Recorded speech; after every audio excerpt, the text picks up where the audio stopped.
Let's say the original is like one of your favourite films. It is one of my favourite films. For example, Caesar holding a figure of the Statue of Liberty, which plays a massive part in the original film. The DVD cover.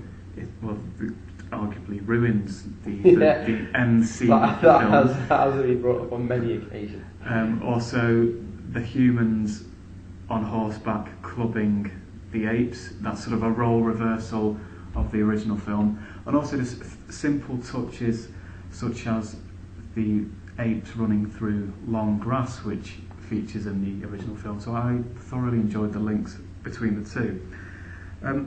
Did you find the story confusing, or was it quite simple? It was all quite clear. The chimp got progressively more intelligent. He was mistreated. He decided to get his own back on the humans that was mistreated him. I mean, it's not very complicated. It's quite easy to follow. You know, it was quite an enjoyable little action film as well. It had good amount of action and not. But I mean, it was heartfelt at the same time. I was well impressed with it, because I thought, when I found that they were doing this film, I was like, this is one of the worst ideas ever. But then it actually turned out to be pretty good. Did you feel there were any unnecessary scenes, like overly violent scenes or humorous scenes that didn't fit into the script? It was a while ago since I've seen it. Nothing particularly springs out. I mean, Frida Pinto didn't really do very much. I mean, her role in it wasn't particularly important. There was one point where I thought she was going to kick up more of a fuss on the animal testing, because she plays a zoo vet who clearly loves chimps, and it just kind of winds her up for about 5 minutes, and then she gets over it very quickly. And I thought they could have had given her more of a role, but it doesn't detract away from the film or anything. Maybe her part was purely to show that the ape kind of had human feelings and can recognise when two people actually have two feelings, i.e. Will Rodman and the lady in question. And there's a contrast between that and when the ape realises, well, actually I'm an ape and I am separate, which you see more of towards the end of the film. Yeah, and he does. Oh yeah, there is one particular scene where he sees, and he basically questions what he is, whether or not he is human or whether or not he is ape, and where he fits in the world. Did the director use any unusual techniques to make a point?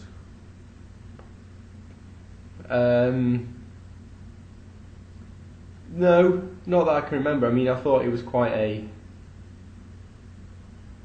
I mean, it's not... I enjoyed it. It wasn't a particularly special film. There was nothing particularly revolutionary about it. Apart from maybe the graphics were particularly good, because there was an awful lot going on in a scene, with particularly the part when the apes are running across the Golden Gate Bridge.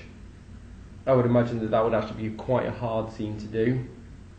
But it wasn't particularly revolutionary. Did you, talking about the Golden Gate Bridge, which sort of was at the climax of the film, did you find this an exciting scene and a worthy ending to the film? It was a very exciting scene. I do. Lots of films use the Golden Gate Bridge as like big American landmark. Let's start smashing it up.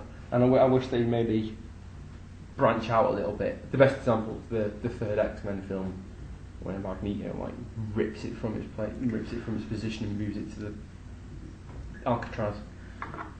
Just leave it alone. It's just a bridge. But it certainly got battered in this film. Yeah, it got shut. Would you say, as a so-called prequel to the Planet of the Apes, it sort of leads in well, or are there any loopholes? Well, I mean, there is.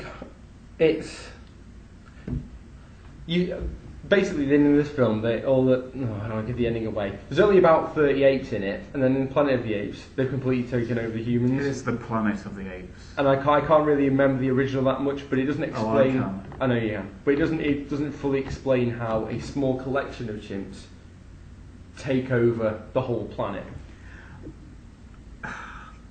Because it's possibly a spoiler alert here, but I want to mention it anyway.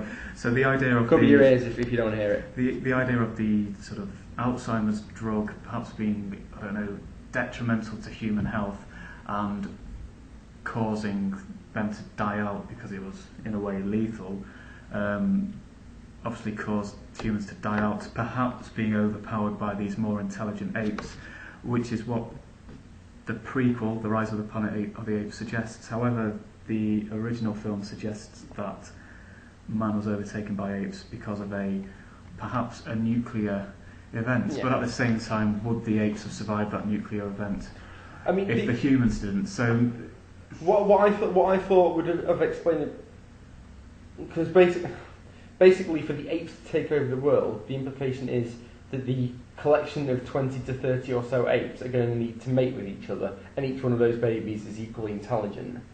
I think it would have been more believable if maybe what was given to the apes was maybe contagious, and one ape would give it to another ape and it would gain intelligence, and that would also be poisonous to the humans. But I mean, that's only a point if you're being pernickety, if you're being difficult. I mean, it's a good film. And perhaps the idea that Charlton Heston thought that nuclear war sort of ended human dominance, and hence why the Statue of Liberty is buried in the sand, perhaps is his character's mistake, because I think the original set in the year 3000, so perhaps it was actually rising sea levels which caused the Statue of Liberty to be buried under sand, and the apes did breed quickly with their new intelligence and hence overpowered the humans. But I suppose that's open to interpretation. That's not necessarily a bad thing. Everyone can take what they want from it. Absolutely. So how would you score the film? I'd give it a good solid 7.5 out of 10. It was very enjoyable, but I mean, I like the original, but I'm not a massive fan of it. So I enjoyed it more as a standalone film. I really like the original. I liked the other films. I think there are 5 in total. I might be wrong. Plus, I have seen clips of the TV series, and I thoroughly enjoy watching them. Well, I used to watch them, and this prequel was what I felt worthy of those original films. So I would give it 8.5 out of 10 because I thoroughly enjoyed it. Did you see the Tim Burton remake?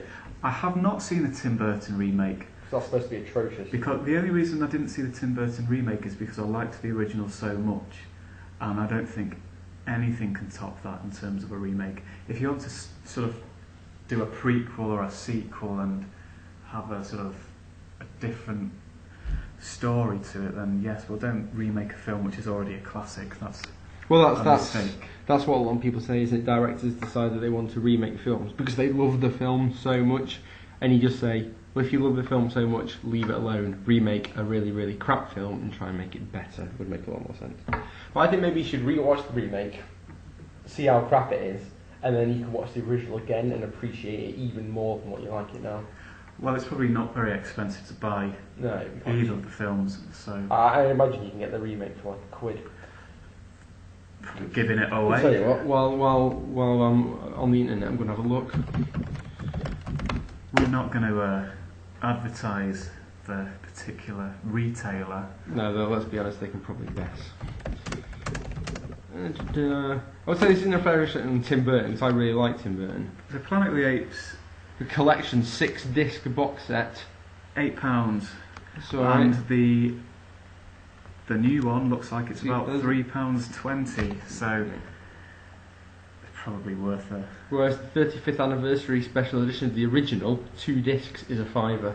Maybe you want to get on that. I think I'm going to get on that as soon as we've Blu-ray. This. Blu-ray 747 would not worth it. I think only specific films would work well on Blu-ray, like Sunshine. Anyway, I'll go on a tangent. So let's end it here. See you soon. Yeah, thank you very much. See you guys later.